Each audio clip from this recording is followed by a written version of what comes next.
Good morning, one and all. My name is Mohammad Rahmat Ali. I'll be dealing with the subject soft computing for you all. So, before directly jumping into soft computing, what actually soft computing is all about, and what are the uses of soft computing, and why we are studying this subject called as soft computing, and what is the need that is being required that this subject is being introduced in your curriculum. Now, before going for the soft computing, let us know about computing, or you can say compute. Compute is something like which is used to evaluate something, a thing which is used to evaluate a particular thing is called as compute. Like if at all if you have learned or if at all if you have keenly observed in mathematics, we have a word called as compute. Compute in the sense which is used to evaluate something, which is used to identify something or which gets some results out of it, that is what you call as soft computing, or sorry, that is what you call as computing. Now coming towards computing are of different types. If I tell you in with reference to soft computing, computing can be divided into two types. The first one is hard computing and the second one is soft computing. Now what is hard computing? Hard computing is something, you can say in other words, as artificial intelligence, which means it will return you some particular value. This computing or hard computing will return one exact value. If at all, if, like for an example, if at all, if an instance, if I ask the computer what it is, it might say it is a day or it might be a night. It is a light or it is dark. It means there are two absolute results, either 0 or 1. That is what we call as hard computing. Now coming towards soft computing means which has accurate value. It is not perfect, but it will result or it will give you some accurate value in between some of the things. For example, if I ask what is the thing now, it will say it is daylight and it is this much amount of time. If it is night and that is the time. So soft computing is something like it gives you some of the appropriate value but not the exact value. Now what is the reason this subject is been introduced to you? As well of, like as we all know, we are living in a modern world in which data is coming in enormous form. Data is not limited. For an instance, I will tell you, from 1978 till 2001, the amount of data that was being produced on internet is equal to amount of data that is being produced within 3 months every day in day-to-day life. So this is the amount of data which is being getting produced day by day. It means as the data is increasing, the information is also increasing. So from that information I should get an appropriate value, I should get some appropriate method in which I can get the result. Now what is the use of soft computing? What actually soft computing is being used when we actually have hard computing? The reason why soft computing is being introduced is to get some approximate value, not the exact value. As I have told you, hard computing will give you an exact value, but whereas you compare in soft computing will give you a range of values which might be different at different instances. Now the time is some xyz, at some instance the time will be xyz plus 5, xyz plus 3, xyz plus 9. So it means from instance to instance the things get changed. So that was the reason soft computing was being introduced to you. Now what is the reason that is been introduced to your curriculum? The reason why it is been introduced to your curriculum is so that when you go into the market you should have an idea how things will work, how things actually work.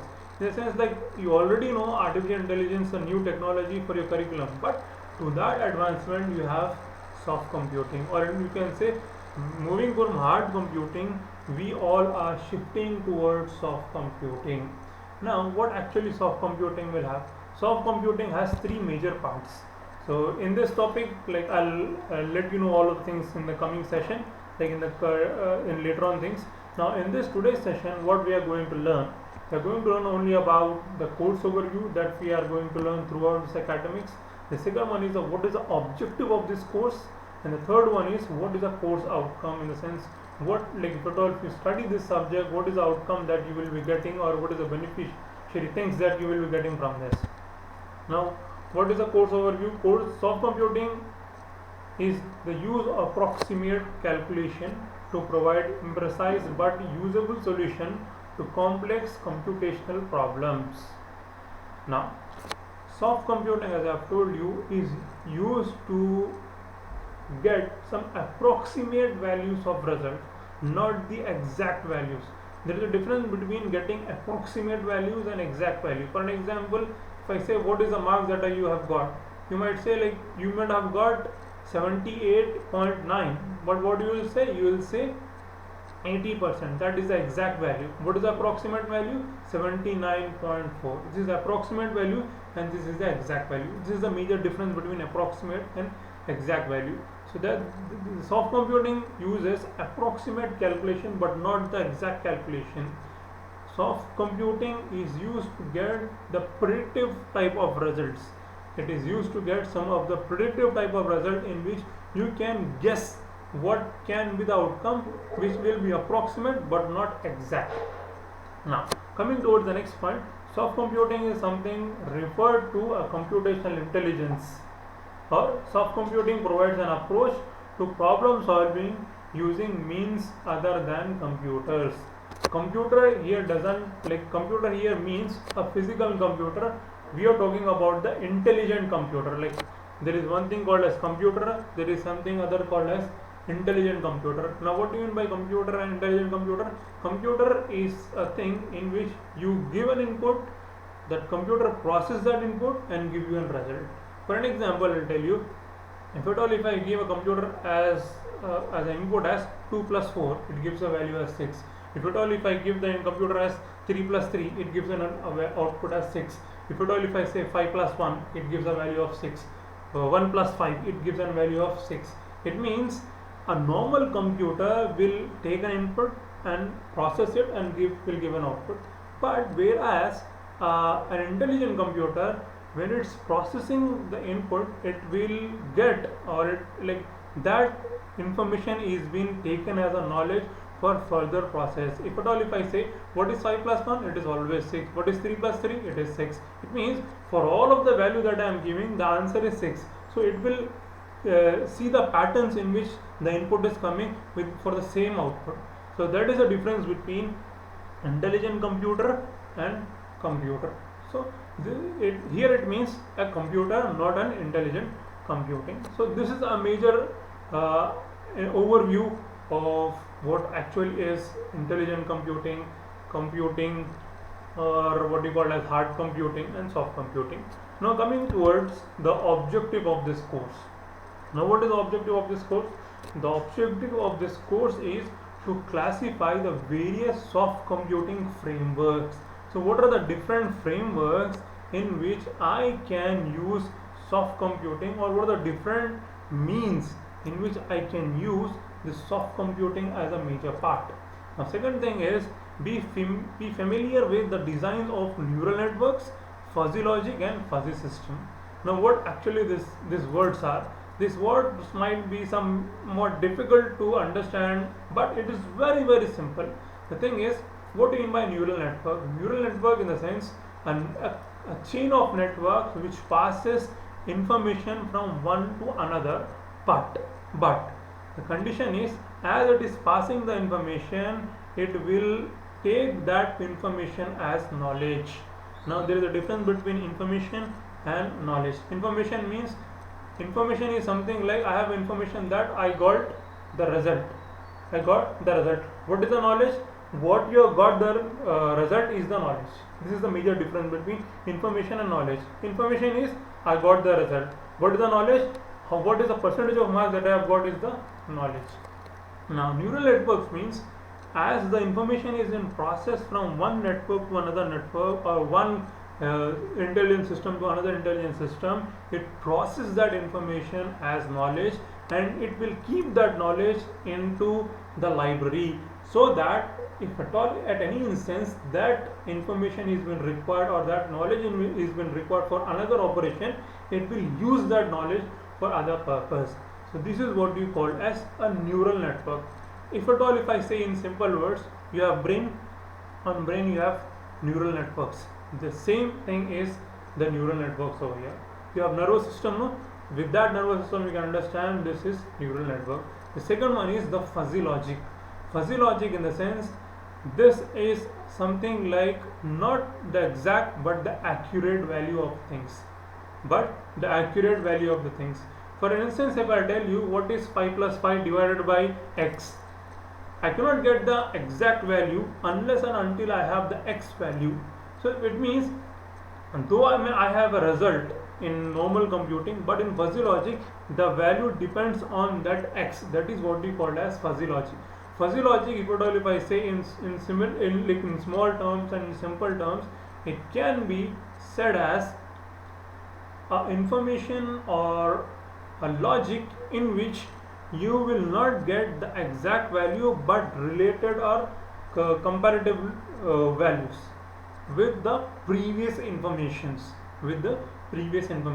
Now coming towards the fuzzy system, fuzzy logic combinedly is called as a fuzzy system. Now coming towards the last point, learn mathematical background for optimized genetic programming. Now this is a part which needs some concentration with reference to the above two things, with reference to neural networks and fuzzy logic. Combining these two things, we can get to know a little more about this genetic programming. Genetic programming means a programming which is being related to the instance or the programming instance from where the things can be carried out. If at all, if I say genetically, if you speaking, it has some connections from father to son, like from mother to son, from mother to daughter, XYZ. So it means it has some genetical what you call as inbuilt things. So that is what you call as genetical or genetic programming.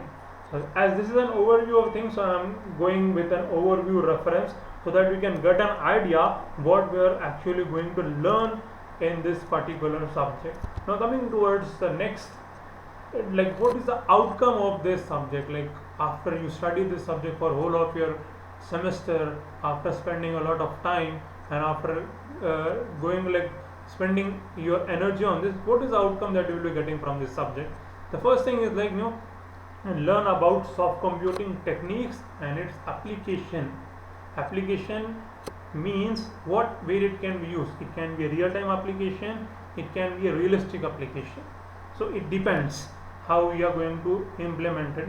If at all, if you study this subject in depth, I can say you can study with reference to your artificial intelligence and machine learning. Combinedly, with the help of this soft computing, we can make a different type of environment where your computer or where your network can learn from its previous transactions. Or if at all, if I say in very simple words with reference to what you call as soft computing, it can be said as as you start soft computing, it will be like a child. The more you go with the things, the more you will come to know, the more you will come to learn with the new techniques and methods, how things can be done. For instance, if I tell you what are for instance, the basic examples what I can give you is with reference to eating habits. If at all, if you see a small child, he cries for everything, whether he needs food, whether he needs some other things, he always cries. But as he grows, he cries only for those things which he requires the most. For other things, he will speak with other things. In the same way, soft computing does the same thing. When you start with soft computing, you will get a lot of errors, or you will get a lot of congestion and all these things. As the network grows and as more transaction happens, the more simple the network will become, and the more accurate the network will become, and the more results you will get from this soft computing. Now coming to the second point, learn about fuzzy logic, various fuzzy systems and their functions. And then the next one is use fuzzy rules and reasonings to develop decision making and expert system. As I've said you, no one is expert at the instance. As more you will learn, the more you will understand. And the best example which I can give you with reference to your engineering is, when you were in intermediate, you didn't have any of the idea how engineering exams will be and how to write engineering exams. Like at the first instance, in your first semester, you were shocked to know what the result you got. But as you went with your engineering, now you have an idea, a broad idea in which you understand where to write the answer, which pattern to write the exam, and how I can get maximum of the marks. So this is the same apply with reference to soft computing, with reference to your fuzzy logic. And the more you do with the things, the more you will understand. The next one is use fuzzy rules and reasoning to develop decision making and expert system. Choose and design suitable neural networks for real time problem. This thing called as soft computing is used for real time application. The reason why we are learning all this thing is to implement in real time system. Though the market and your curriculum has a major gap, but still you will have an idea how neural networks, how soft computing works in real time system. And the last one is understand the genetic algorithm concepts and their application, which I have told you in the previous things. Now moving further, like this is your syllabus in which we are going to learn about soft computing in different chapters with different things. The first chapter deals with the introduction to soft computing. What soft computing is, the characteristics of neural computing, and the difference between hard computing and soft computing, some of the applications. So in the second unit we are going to learn about the fuzzy logics, how fuzzy logic works, and the tolerance and equivalence relation, non-iterative fuzzy sets. And with reference to that, we are going to learn about the membership functions and the different things that comes under the membership functions. The third unit deals with the fuzzy arithmetic and fuzzy measures.